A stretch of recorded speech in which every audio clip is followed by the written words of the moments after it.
Every betrayal has a backstory. Sometimes the people closest to us are the ones who hurt us the most. And when that happens, the universe has a funny way of serving justice. I'm Richard, and I've been running my catering business for 23 years. I built it from nothing after my divorce, working 18-hour days to create something I could be proud of and pass down to my kids someday.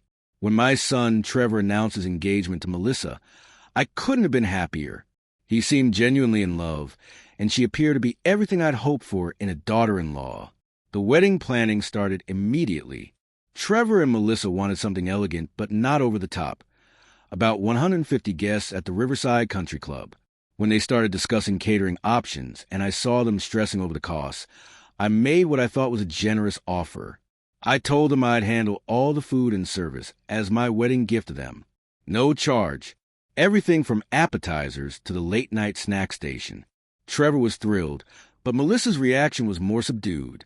She thanked me politely, but there was something in her eyes I couldn't quite read. I brushed it off, figuring she was just overwhelmed with the planning.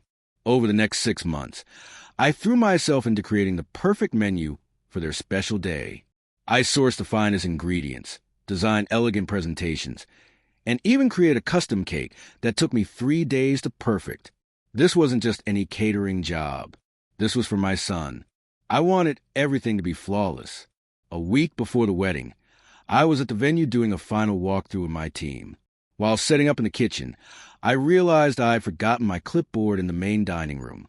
I walked back through the service corridor and heard voices coming from the bride's prep room. The door was slightly ajar, and I recognized Melissa's voice immediately. "I still can't believe we're stuck with his food," she was saying. "Richard's catering is so basic.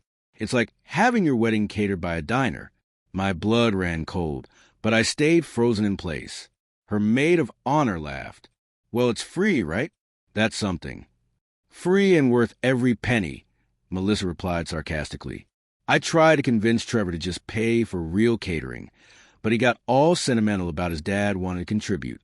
Honestly, I'm embarrassed. When people ask who catered our wedding, I'll have to lie and say we did it ourselves or something. Another voice chimed in. "The menu does sound pretty ordinary." "Ordinary is being generous," Melissa said. "I've eaten at his little shop before. It's just basic comfort food. Nothing sophisticated.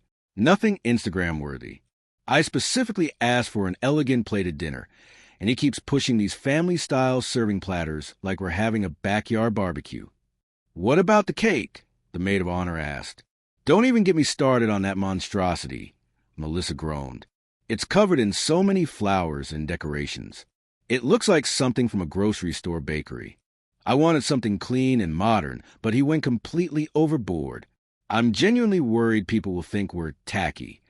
I felt like I'd been punched in the stomach. Here I was pouring my heart and thousands of dollars into making their day perfect, and she treated it like a burden she had to endure. But then she said something that changed everything. The worst part is Trevor actually thinks his dad is some kind of culinary genius.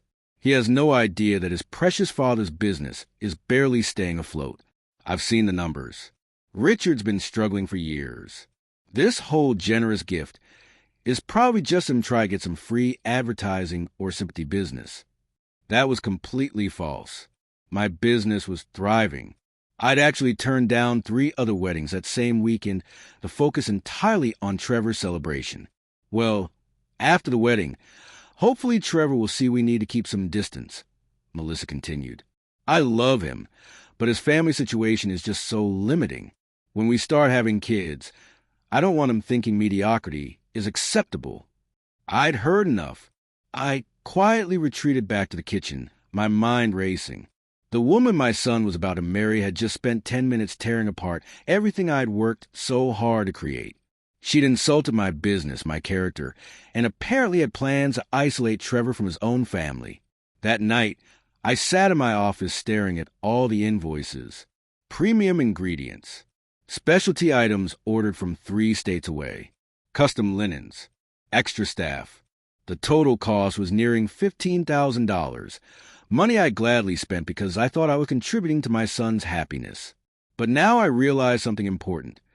Melissa didn't want my contribution. She was embarrassed by it. She thought it was beneath her. Well, if she thought my catering wasn't good enough, then she shouldn't have to suffer through it. I spent the entire night making phone calls. By morning, everything was arranged. The wedding day arrived. I showed up early with my team. We began setting up exactly as planned. But I'd made one crucial change to the timeline. Instead of preparing everything for the reception, I had my team pack all the food into takeaway containers and load it into refrigerated trucks. At exactly 4 p.m., 2 hours before the reception, I found Trevor in the groom's preparation room. He was adjusting his tie, looking nervous but happy. "Dad, thank you again for everything," he said, giving me a hug. "This means the world to me." "Trevor, I need to talk to you about something important," I said, pulling out my phone. I'd recorded Melissa's conversation the day before. I'd gone back to get more details, just to be sure. His face went white as he listened to his bride tear apart everything I'd done. When the recording ended, the room was silent. "Son, I want you to understand something," I said quietly.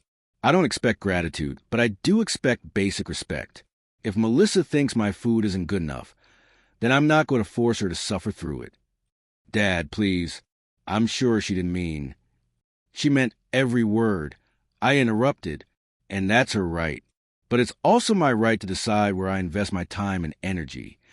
I handed him an envelope with a check for $15,000, the amount I'd calculated spending on the wedding. "This is what the catering would have cost if you hired someone else. Use it to order whatever Melissa thinks is appropriate. There are restaurants nearby that deliver." Trevor's hands were shaking as he held the check. "Dad, you can't do this. The wedding's in 2 hours. "I know exactly when it is," I replied, "and I know that everything I prepared is now packed into trucks outside. My crew and I will be leaving shortly. What am I supposed to tell everyone?" I looked at my son, the young man I'd raised and loved unconditionally, and felt my heart breaking. "Tell them the truth," I said. "Tell them your bride got exactly what she wanted." I walked out and signaled to my team. Within 30 minutes, everything was packed up and gone. I found out later that Trevor and Melissa scrambled to order pizza and sandwiches from 3 different places. The elegant reception ended up featuring paper plates and plastic cups. Several guests left early. The photographer captured Melissa crying in the bathroom. Trevor spent most of the evening on his phone, trying to find enough food for 150 people. The marriage lasted 8 months.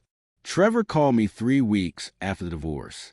He apologized for not standing up for me, for not seeing Melissa for who she really was, and for taking my generosity for granted.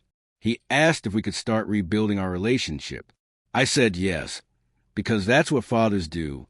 But I also learned something valuable that day. Generosity should never be confused with obligation. And when someone shows you they really are, believe them the first time.